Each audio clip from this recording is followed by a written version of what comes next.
우리가 그 복 있는 사람의 주제를 갖고 시편 1편을 좀 강의하고 있는데요. 이 복 있는 사람의 설교를 들을 때 꼭 우리는 두 개의 관문을 생각해야 됩니다. 한 집으로 생각한다면 열려진 두 개의 문을 생각을 해야 되는데요. 이 두 개의 관문을 통과해야 됩니다. 그 중에 이 첫 번째 관문이 우리가 진 시간에 계속 생각해봤던 악인과 죄인과 오만한 자의 유혹에 뿌리치고 담담하게 좁은 길에 들어설 수 있는 이 관문입니다. 참 힘이 듭니다. 오늘 같은 이 시대에 이 좁은 길을 들어서서 담담하게 걷는다는 것이 여간 부담스럽지 않습니다. 수많은 사람들이 하나님을 사랑한다고 말을 하지만 정말로 내가 종교인 그리스도인으로서 살아간다고 이야기를 하지만 이 유혹에 길들여져서요, 이 악인의 길을 아무런 거리낌이 없이 악인의 길을 걸어가고 있고요. 뿐만 아니라 죄인의 길에 서는 것을 주저하지 않고 그 자리에 서 있고요. 교만의 선병은 포망인데 오만한 자리에 주저하지 않고 앉아 있는 모습을 보게 됩니다. 정말로 하나님의 사람이 그런 자리에 갈 수 있을까? 그런 말을 할 수 있을까? 그렇게 행동할 수 있을까? 하는 부분들을 보게 되죠. 복 있는 자가 되기 위해서 이 첫 번째 관문을 통과하는 것이 너무 중요합니다. 비록 그것이 내가 이 땅에 살아갈 때 이 땅에서 이 땅의 어떤 복을 내게 가져오지 않는다 하지만 세상 사람을 바라볼 때 너는 그렇게밖에 살지 못하니 그렇게 가난하게밖에 살지 못하니 이런 말을 들을지라도 정말 하나님 말씀을 사랑하고 율법을 즐거워하고 주야로 내가 주의 말씀을 묵상하는 것을 나의 인생의 기쁨으로 삼겠다. 그리고 주의 말씀이라면 내가 아멘하고 그 말씀을 따라가겠습니다. 이것이 첫 번째 관문이에요. 여러분, 이 첫 번째 관문에 들어가기가 얼마나 어려운지 모릅니다. 내가 정말로 그리스도와 함께 십자가에서 더불어 함께 죽지 아니하면 날마다 한 번 죽어서 끝난 바울이 고백했던 것처럼 내가 날마다 그리스도와 함께 십자가에서 죽노라. 날마다 십자가에서 내가 끊임없이 죽지 아니하면 우리는 그 관문을 통과하기가 매우 어렵습니다. 세상에 수많은 것들이 우리를 유혹을 합니다. 수많은 것들이 우리를 미혹하고 있습니다.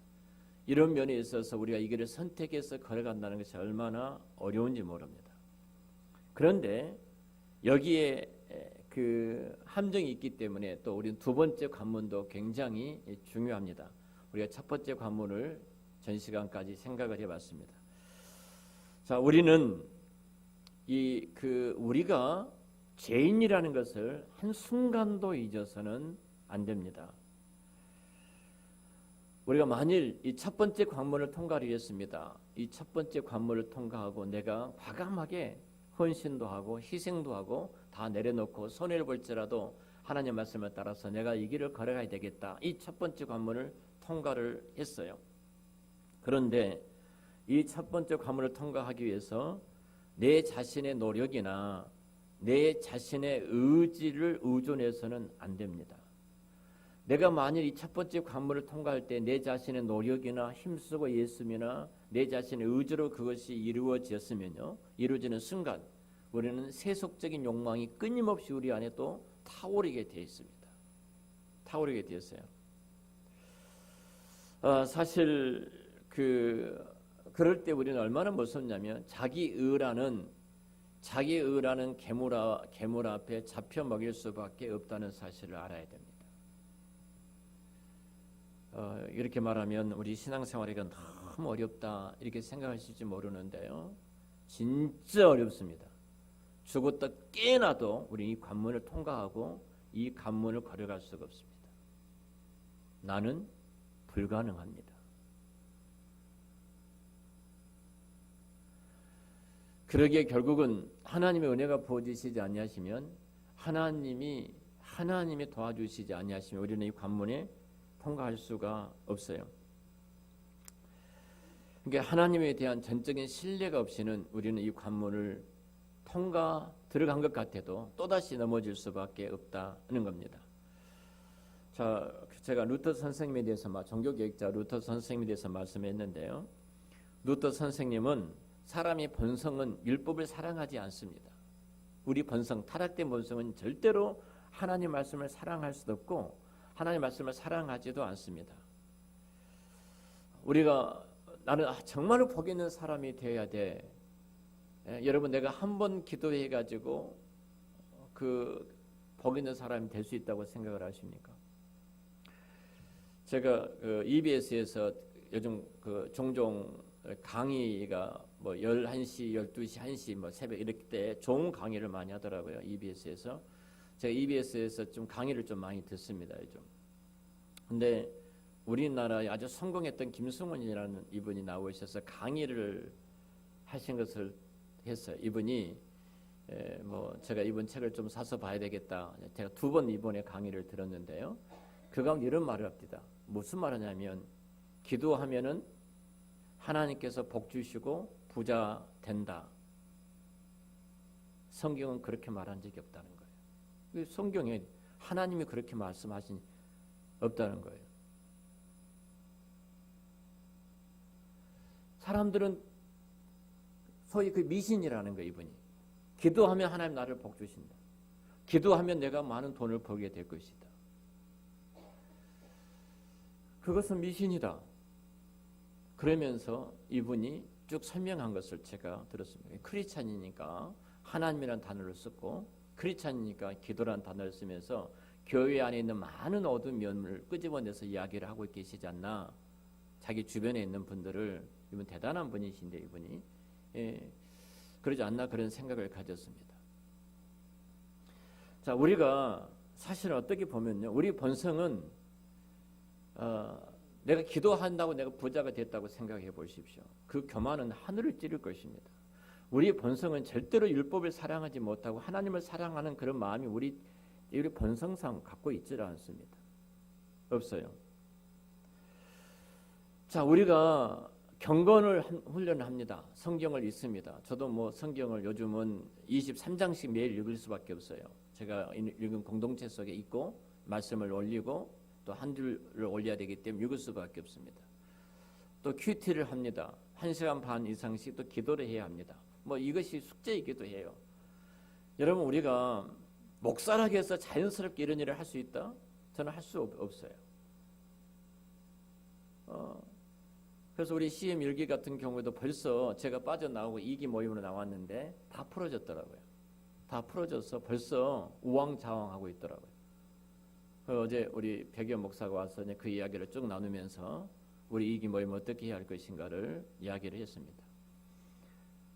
가장 먼저 자랑하고 싶은 거예요. 이분들이 다섯교회가 그동안 모임을 갖고 개척교회 얼마나 성장하고 큰 은혜를 입었는가. 국민일보에다 광고를 또 기자가 어떻게 연락이 돼서 광고를 좀 이렇게 하고 싶다, 내고 싶다, 이것 하나고, 이 다섯교회가 이 정도 우리가 헌신적으로 주의 교회를 섬기니까 후원을 계속 받았으면 좋겠다. 이 두 가지로 모여서 토론을 했더라고요. 그래서 제가 너무 마음이 아팠습니다. 우리 자랑하려고 이게 한 건 아니에요. 목사가 사는 것이 교회가 사는 것이니까 우리가 사는 길을 선택해보자 하고 해왔어요. 이것이 먼저예요. 우리가 이렇게 한 것을 다른 데가 영향을 많이 받고 또 소문이 나서 다른 데도 하면 좋겠다. 굉장히 겉에는 포장된 미화예요. 포장된 미화. 그런데 그 안에 중요한 게 또 하나 있어요. 후원을 받아서 n분의 1씩 나누겠다. 세상도 아니고. 그래서 제가 단호하게 그 말을 들리자마자 그런 짓 하지 마십시오.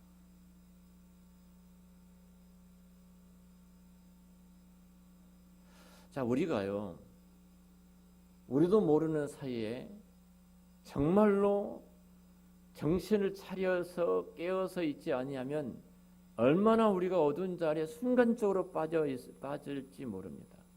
그렇게 빠져가요.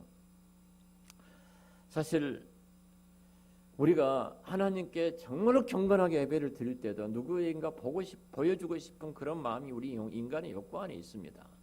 하나님이 아니라 어떤 사람에게 보여주고 싶은 그런 욕구가 있어요. 기도하는 순간에도 이 기도할 때도 죄가 들어옵니다. 나는 기도하는 사람이야. 나는 기도하고 있어.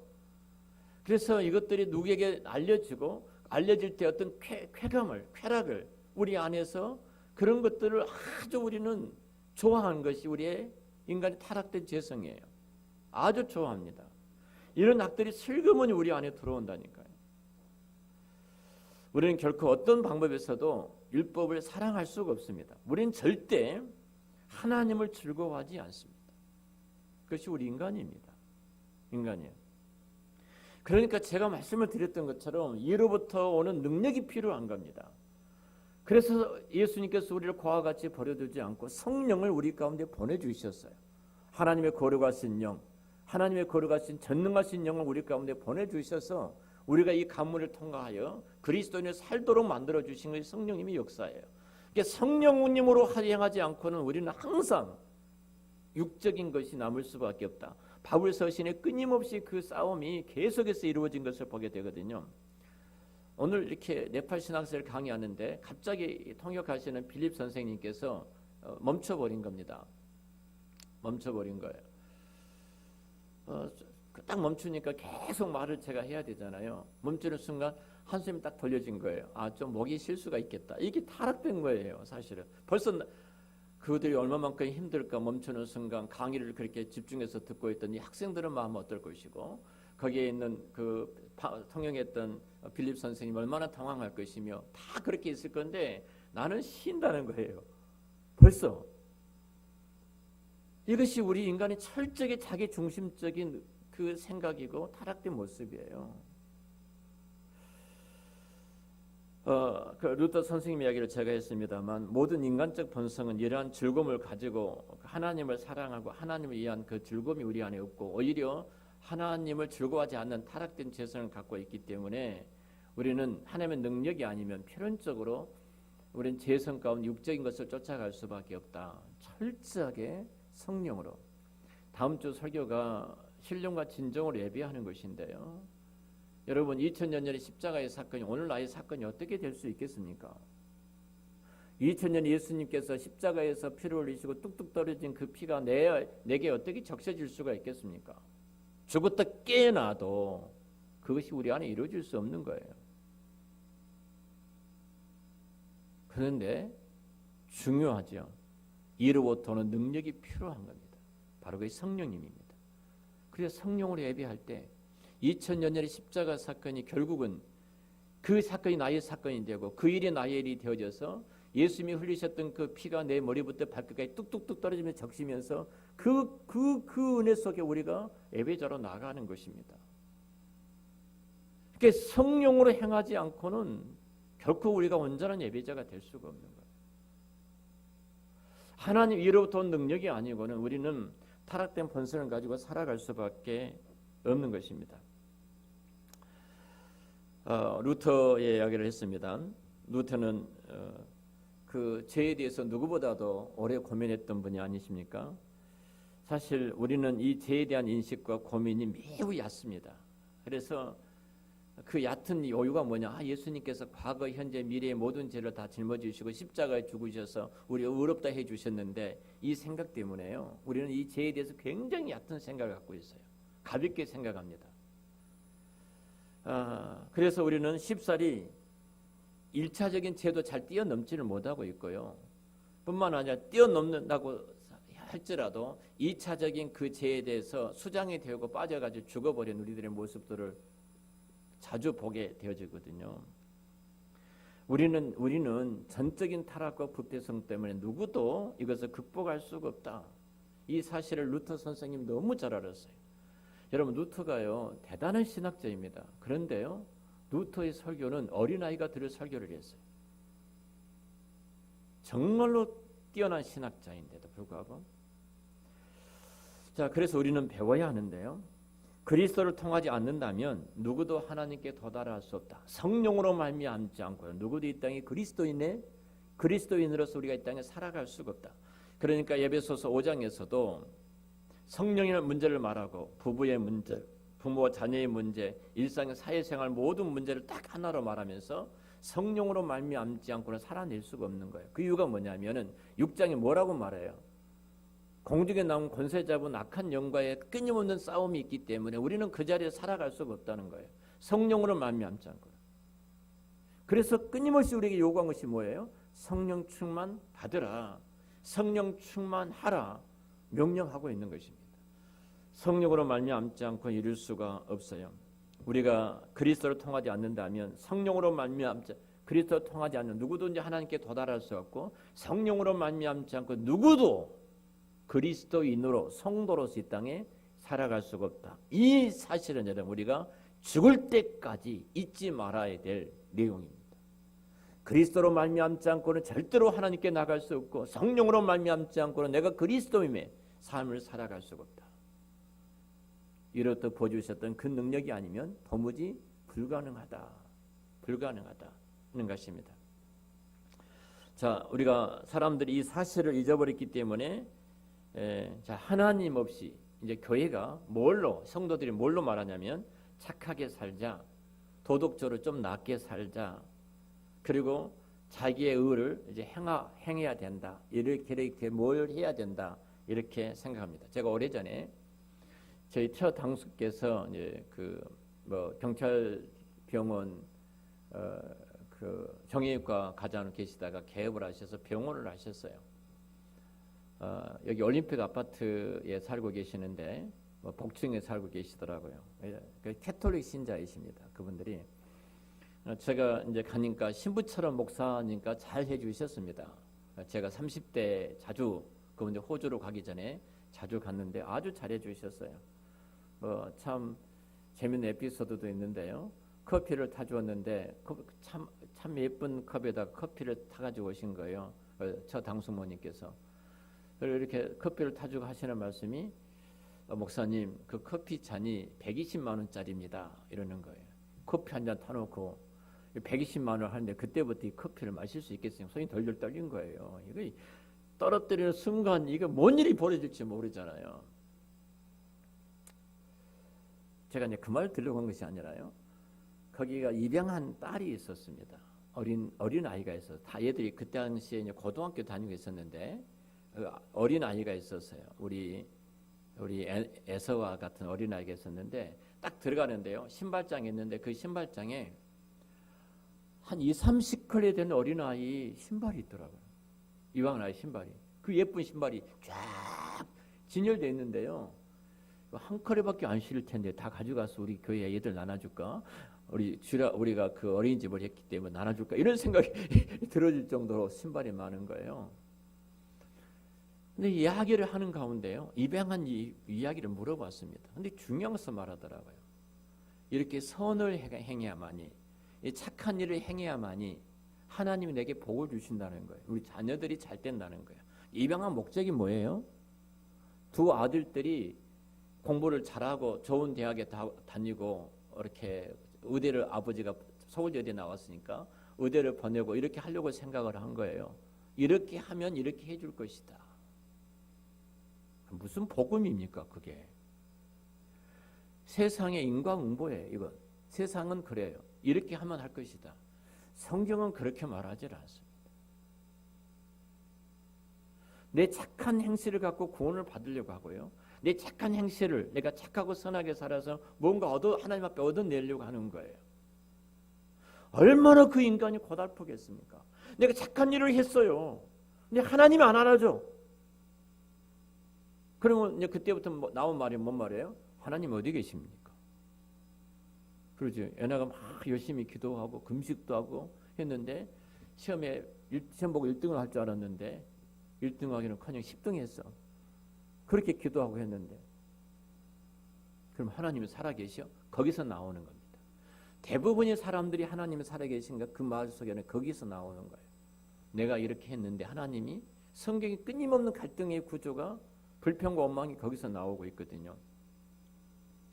우리는 분명한 것은 이겁니다. 우리 안에 아무리 착하고 선한 것일지라도 우리 목적을 이루기 위해서 하는 그런 어떤 초보적인 어린애 같은 그것을 뛰어넘고 내가 선을 또 행하고 어떤 의를 행하고 주님의 기뻐하시는 뜻을 따라간다 할지라도요. 가장 중요한 그리스도께서 우리를 중재해 주시지 아니하시면 아무리 고상해 보여도 우리 행실도 추하고 더러워질 수밖에 없어요. 끊임없이 그리스도의 피가 그 안에 부어져야 합니다. 그 성령의 거룩한 능력이 끊임없이 부어져야 합니다. 그럴 때 우리가 하나님이 기뻐하신 건강한 그리스도인으로서 우리가 설 수가 있어요. 자, 3절입니다. 그는 시냇가에 심은 나무가 철을 따라 열매를 맺으며 그 잎사귀에 마르지 아니함 같으니 그가 하는 모든 일이 다 형통하리라 그랬죠. 자, 복 있는 사람을 설명하면서 이 복 있는 사람이 여호와 율법을 즐거워하는 것이 스스로 자신 속에서 우러나오는 어떤 감정, 이것이 결코 아니라는 사실을 말씀하기 위해서, 그게 아니야 이렇게 말씀하기 위해서 이 대답이 뭐냐면 시냇가에 심기어진 나무로 지금 비유하고 있는 거예요. 자, 복 있는 사람이 어디에 비유가 됐다고요? 그는 시냇가에 심긴 나무로 비유되어 있어요. 생각해 보십시오. 왜 굳이 시냇가에 심겨져 있습니까? 왜 시편을 기록했던 시인은 복 있는 사람을 예를 들면 예부 전원이 들어오지 않아도 이 전기선이 다 끊어져도 불이 밝아지는 거 이래야 되잖아요. 무슨 말인지 기억이 안 나시는데 전선이 다 차단이 돼 있어요. 근데 우리 교회는 한해 복 있으니까 다 끊어졌는데 복 있는 사람은 그래야 되잖아요. 어제 우리 CM 모임을 가졌는데 갑자기 전기가 나갔어요. 집사람이 따뜻하게 해준다고 우리 김전사가 사갖고 전기 그 코드 그걸 꽂는 순간 나갔는데 어디서 나간지를 몰라서 이제 그 추위에서 벌벌 떨고 있다가 아동부시로 들어가서 모임을 가졌는데 나가도 복이 있으니까 이 좋은 모임이니까 따뜻해야 되잖아요. 막 활활 타올라야 돼. 그래 막 뜨거워서 무통을 볶음 막 이래야 돼. 복이 있으니까. 그렇게 말하지 않았어요. 전원이 안 돌아도 불이 타오르고 따뜻해야 되는데 성경은 그렇게 말하지 않았어요. 복 있는 사람은. 뭐라고 말을 해요? 지금 이 시편의 기자는 그냥 스스로 자라는 나무로 비유를 하고 있지는 않다는 겁니다. 왜 시냇가에 심기는 나무인가 이 말이에요. 그것은 복 있는 자는요 철저하게 전적으로 의존적이라는 거예요. 의존적이다. 복 있는 사람은 여호와 율법을 즐거워하는 사람이라고 우리가 말씀을 드렸잖아요. 하지만 내가 성경을 많이 읽는다고 해서 심지어 내가 성경을 여러 번 필사를 하고 내가 성경을 매일 묵상을 하고 내가 성경을 굉장히 많은 구절을 외운다고 해서 그것이 진정한 의미에서 여호와 율법을 즐거워하는 것은 아닙니다. 집사람이 요즘 성경을 얼마나 많이 읽든지 저도 충격을 받을 정도로 막 새벽 2시, 3시에 일어나 성경 펴고 있는데요. 하는 말이 이 말씀이 이렇게 즐겁고 이렇게 행복하고 이렇게 달 수가 없다. 이렇게 말할 때 저는 성경대로 사는가 보자. 그런 생각 안 했습니다.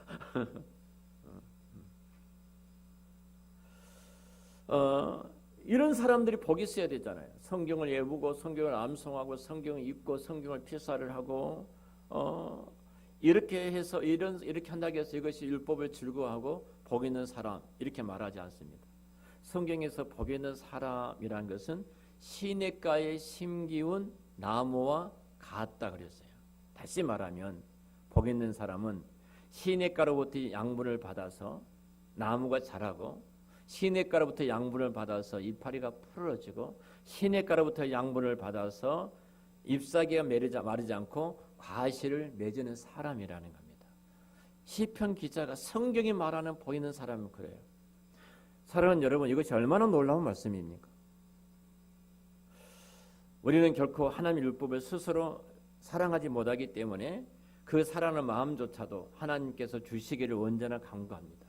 하나님 정말로 사랑할 수 있는 마음을 내 마음속에 부어주십시오. 우리가 하나님의 말씀을 읽으면서도요 끊임없이 그리스도의 중재를 잊어버린다면 우리는 주의 말씀을 즐거워하는 복 있는 자가 되는 대신에 성경을 열심히 연구하는 박사가 될지언정 주님께서 독사의 자식들아 라고 바리새인을 책망하는 것처럼 그런 음성을 절대 듣지 못합니다. 얼마나 불행합니까? 그리스도께 전적으로 의지하지 않고 행하는 어떤 율법도, 어떤 선도, 어떤 행위도 그것이 공로주의로, 이것이 필연적으로 악으로 귀결되게 되어 있습니다. 그래서 우리는 무엇보다도 정말로 내가 사는 길은 그리스도밖에 없다. 그리스도로 말미암지 않고는 하나님 앞에 내가 나갈 수 없고, 성경에 있는 것까지라도, 기도하는 것까지라도, 내가 하나님의 자녀로 이 땅에 살아가는 모든 사역도 내 열심과 내 능력이 아니라 성령의 그분의 능력이 아니면 어떤 열매도 맺을 수 없다. 철저하게 그렇게 의존하는 것이 내가 사는 길이고, 내가 복 있는 자의 자리에 앉아 있는 것입니다. 우리 모두 다 이런 복 있는 자리에 있어야 되지 않겠습니까? 정말로 우리가 우리 여러분 한 분 한 분을 바라볼 때, 한 분 한 분을 생각할 때 그렇게 모두가 복 있는 자리에 서서 복된 길을 걸어가는 축복의 통로가 되시기를 우리 주의 이름으로 축원합니다. 기도하겠습니다.